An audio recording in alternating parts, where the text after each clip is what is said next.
Welcome to Cut the COVID Crap Part 29. Vaccinations for third world countries thrown away. The funny t-shirts of the week. And we got the funny mask. I'll take it off for a sec.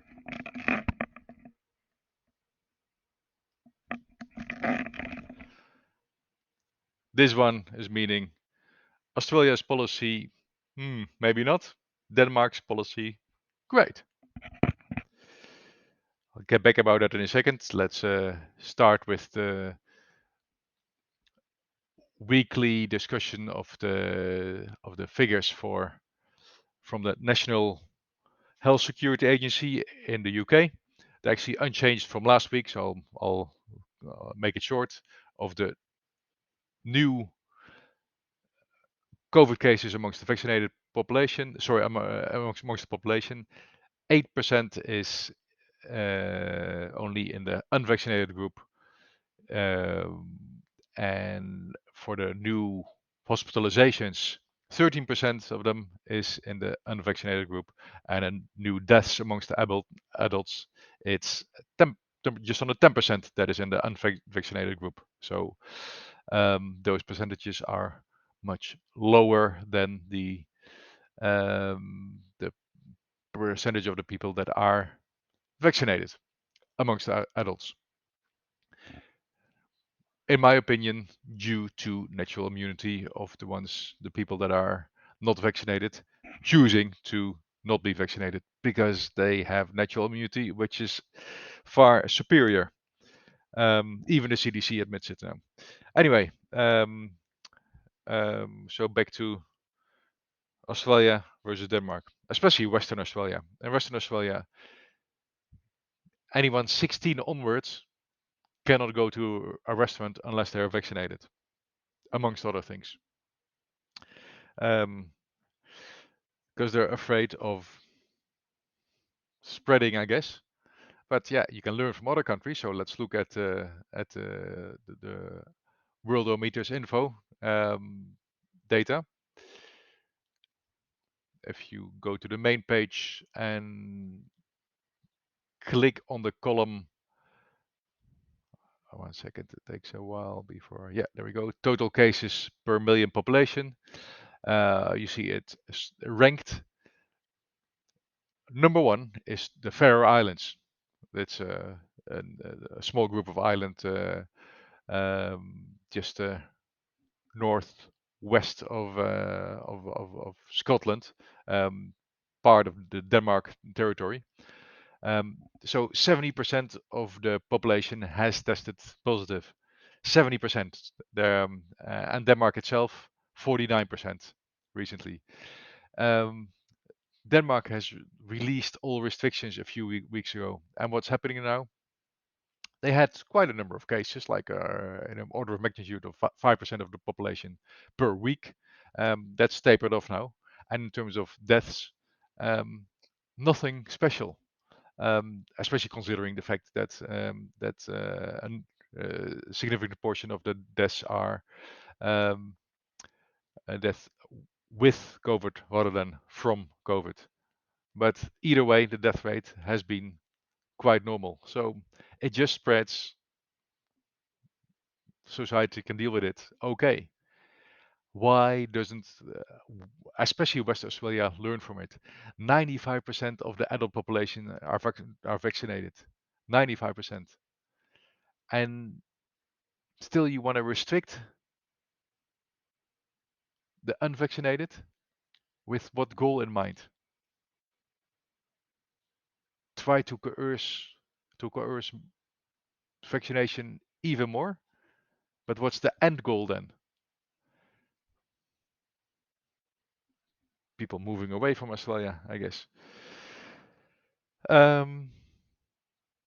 Anyway, what the title of this episode is the vaccinations for third world countries thrown away. So I got the site below. It's from a Dutch main news site. You'll have to use Google Translate or whatever translating program if you want to see it in English or any other language. They It was in the news headlines. I mean, I'm not sure how big it was, but at least it was in the news headlines that a few weeks ago they decided to throw away 800,000 vaccinations that were meant for third world countries because they actually don't need them. They actually don't want them. You remember the famous Greta Thunberg roughly half a year ago? I'll put the link below as well.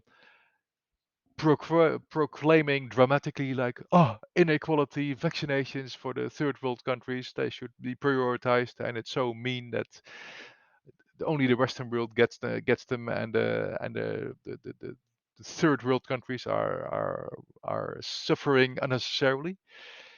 Based on what? Now the evidence is clear.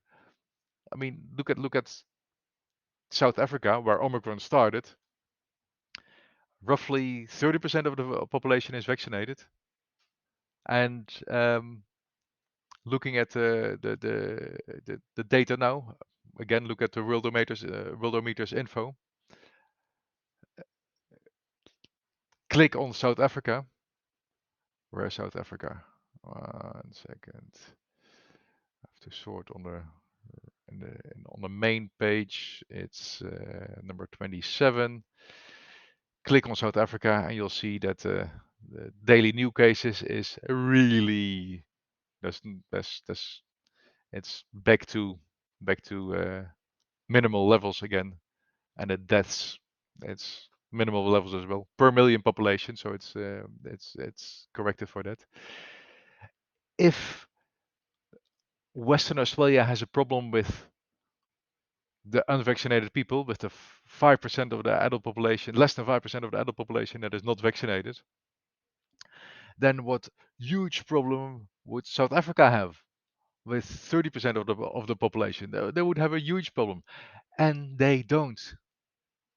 Denmark has no restrictions, and they don't have a problem. They have a lot of cases, like half the population has had COVID, at least tested positive for COVID, and they don't have a problem. So uh, the Dutch government decided to make vaccinations available for third world countries, and now they get the feedback, sorry, we don't want them. And why don't they want them? Because they don't need them. Even if they're given for free, they don't need them. People don't need the vaccination. They don't want the vaccinations because there is no issue there. It's not an inequality. There's no shortage.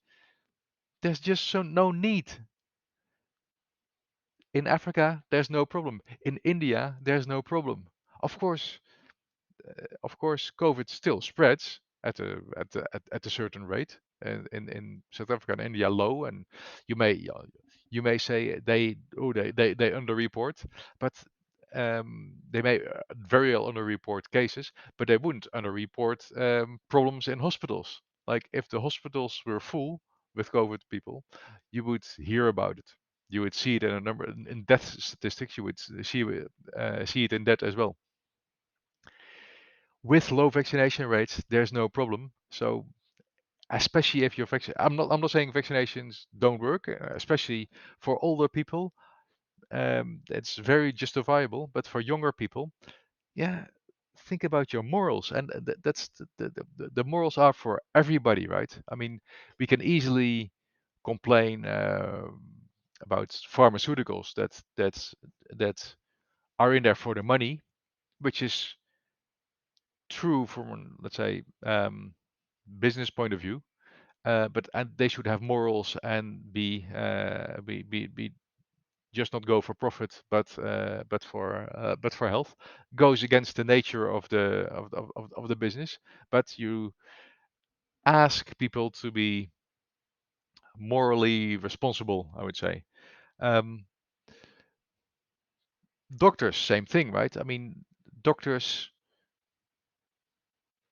in Australia, especially, they're not allowed to prescribe ivermectin. Um, in some countries it's okay, in other countries it's not okay. But the doctors in Australia were officially threatened to have their license taken away if they prescribe it. What do you expect from the doctors now? Do you expect them to go for your health, for the client's health, or to save their job? That's a tough one, right? I mean, um, you can ask a doctor, do you have my health in your interest? And you'll usually say yes, I guess. But if you face him with this, like, hey, what about ivermectin? Can you prescribe that? They'll be like, no, I'm not allowed to do that. Why not? Because I would lose my job. Well, then apparently you don't have the patient interest as your first consideration. It's a tough one, but you cannot expect everyone else to be morally responsible and yourself not. Because like at every level you come across this. Politicians, same thing, right? You there may be pressure from the World Economic Forum, or there may be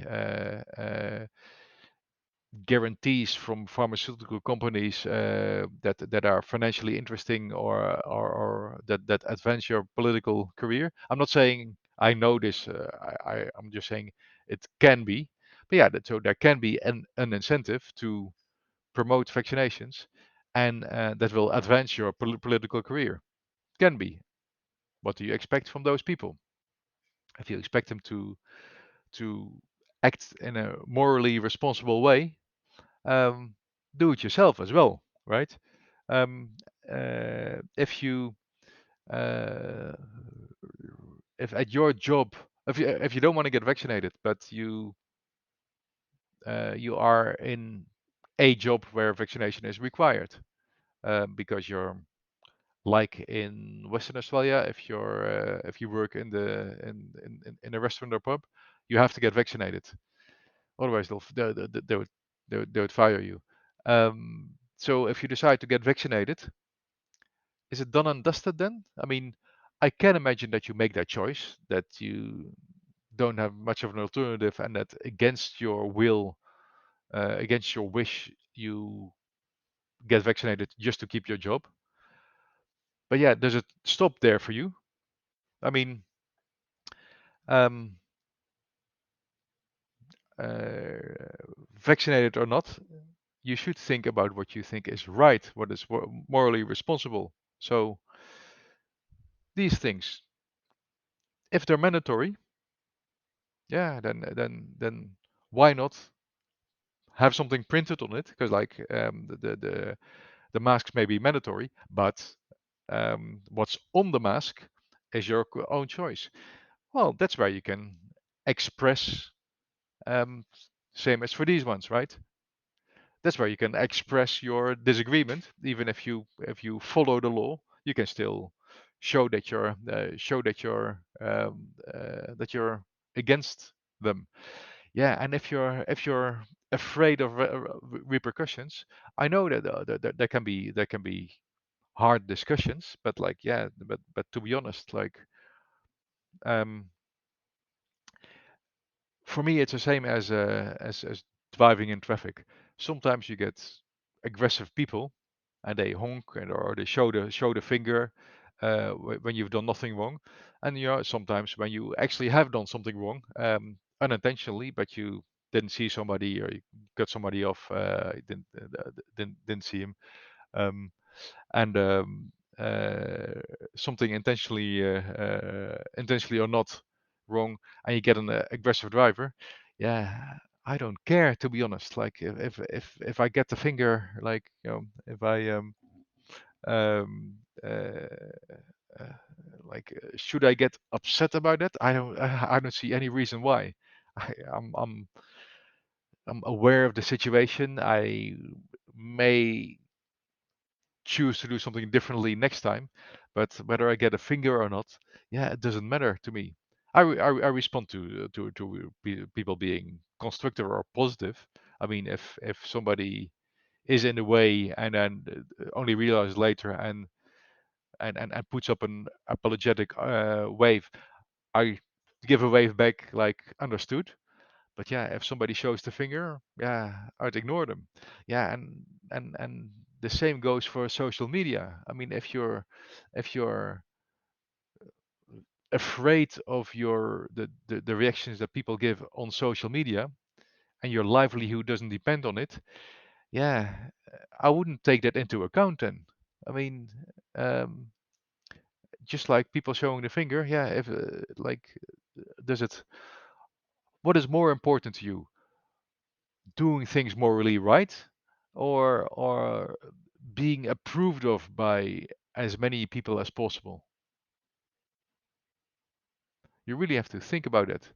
To me, that's it's there's no question. Uh, I do things that are morally right, and I'm more than happy to suffer the consequences. Of course, the more significant consequences you got to take into account. But like I got amazingly nice conversations because of the t-shirts I wear, or because of the mask, uh, uh, by random strangers talking to me. Yeah, and the very few, extremely few negative comments, or the raised eyebrows. Yeah, it's easy to ignore them.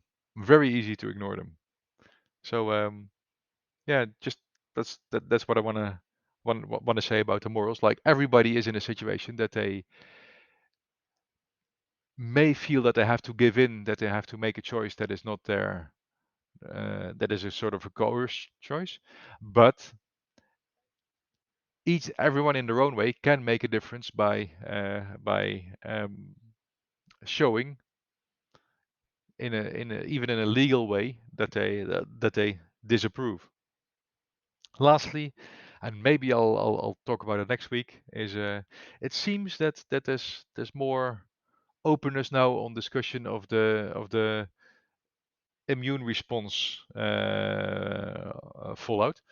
So if you get a vaccination every 4 months, the theory is that, yeah, that your immune response gets weaker, because it's you get those antibodies that are um, generated automatically. So your innate immune system may be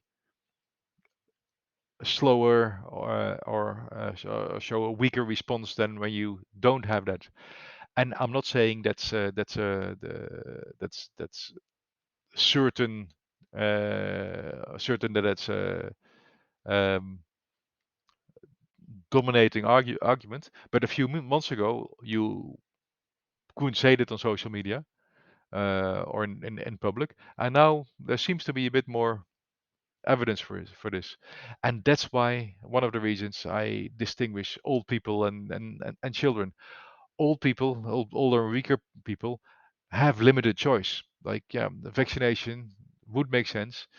Maybe alternative medicines as well. But yeah, that's a separate discussion. But yeah, they would either take vaccinations or make sure to use the right medicine when they do get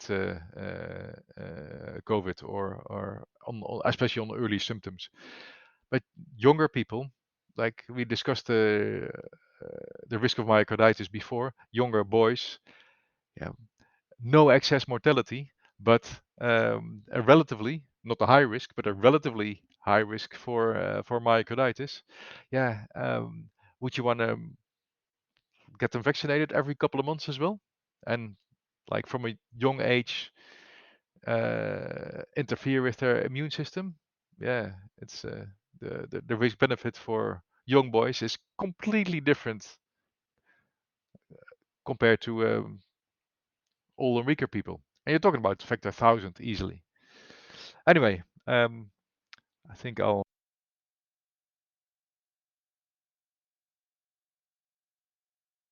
I think I'll leave it at this for this week. See you next week.